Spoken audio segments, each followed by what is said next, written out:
hari ini berjudul Merubah Hati Gajah. Buku ini merupakan seri Dharma Master Cheng Yen dan diilustrasikan oleh Lin Chernu dan diterjemahkan oleh Diana Xu dan Susi Grace Subiono. Buku ini diterbitkan oleh PT Chingse Mustika Abadi Indonesia.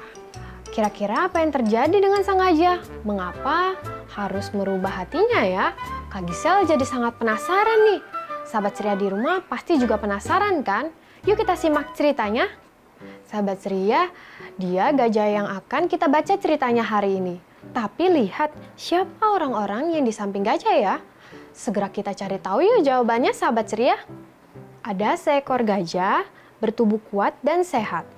Sifatnya sangat lembut dan penurut. Raja sangat menyayanginya hingga secara khusus membuat kandang untuk sang gajah, kandang yang nyaman untuknya. Sekelompok perampok memilih lokasi di samping kandang gajah yang sangat sepi dan tersembunyi, sehingga bisa digunakan sebagai tempat pertemuan mereka. Selama beberapa malam, berturut-turut secara diam-diam mereka mengadakan pertemuan di samping kandang gajah. Oh, ternyata orang tadi yang di samping gajah itu adalah para perampok. Rencana mereka sangat jahat ya sahabat ceria. Merampok atau mengambil barang milik orang lain itu adalah perbuatan yang tidak baik. Perlu sahabat ceria ingat ya. Lihat deh. Waduh, mengapa gajah ini mengangkat orang?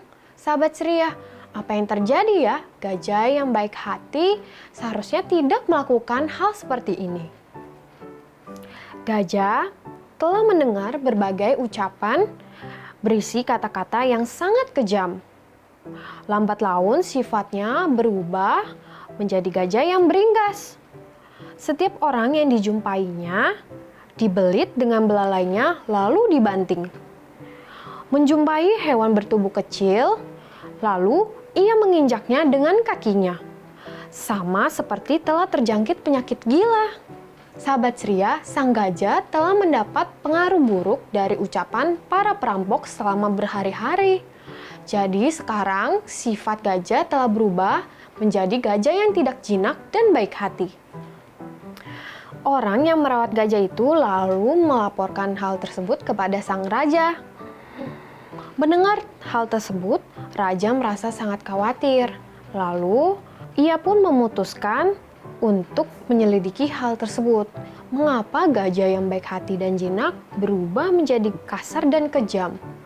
Ada seorang menteri kerajaan pun merasa ini perlu diselidiki.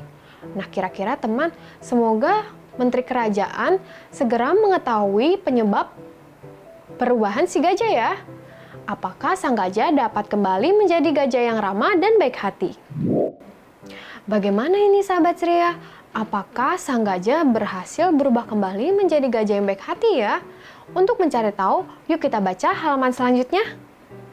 Setelah sampai di kandang gajah, menteri kerajaan pun mengeceknya dan menemukan fakta bahwa keadaan kulit dan warna bulu gajah semua terlihat normal, tidak menunjukkan gejala terserang penyakit. Namun mengapa sifatnya berubah ya? Kita cari tahu yuk kira-kira penyebabnya apa. Sahabat ceria, setelah merenungkannya dengan cermat, dia lalu bertanya kepada orang yang menjaga gajah tersebut, apakah belakangan ini ada hal-hal yang tidak biasa terjadi di sekitar kandang gajah? Apakah sering ada orang yang mondar-mandir di kandang gajah tersebut? Memang ada belakangan ini. Ada sekelompok orang yang sering berbincang di samping kandang gajah. Oh, ternyata begitu.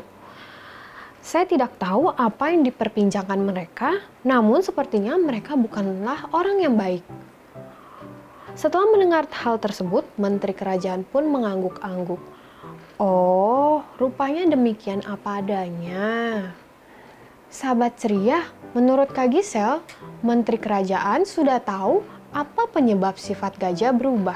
Kira-kira bagaimana ya cara merubah sifat gajah kembali menjadi gajah yang baik? Wah, lihat sahabat ceria.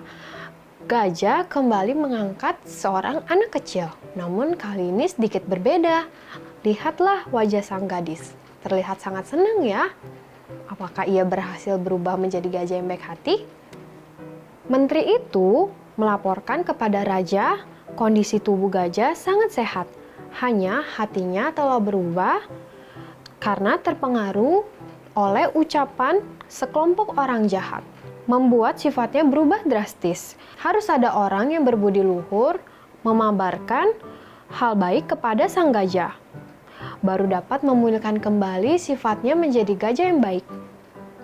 Oleh karena itu, sang raja memutuskan untuk mengundang orang-orang yang berbudi luhur untuk berkumpul di sekitar gajah dan berbincang dengan kata-kata yang baik dan hal-hal yang baik juga di sekitar kandang gajah. Setelah beberapa waktu, perlahan-lahan sifat gajah kembali tenang. Kembali ke sifat semula yang lembut dan baik hati. Syukurlah hati gajah sudah kembali menjadi gajah yang jinak dan baik hati. Pesan Master Cheng Yen, seperti pepatah yang mengatakan, dekat dengan warna merah akan berubah menjadi merah. Dekat dengan warna hitam akan berubah hitam. Jika sering berhubungan dengan orang berbudi baik, kita akan mendapatkan pengaruh baik yang bisa meluruskan dan memperbaiki kepribadian kita. Andaikan kita sering berkumpul dengan orang-orang yang berhati tidak baik, kondisi hati kita juga akan ikut menyimpang, teman-teman. Oleh sebab itu, kita harus berhati-hati ya sahabat ceria. Di dunia yang hiruk pikuk dan kacau balau ini, kita harus berhati-hati dalam memilih teman.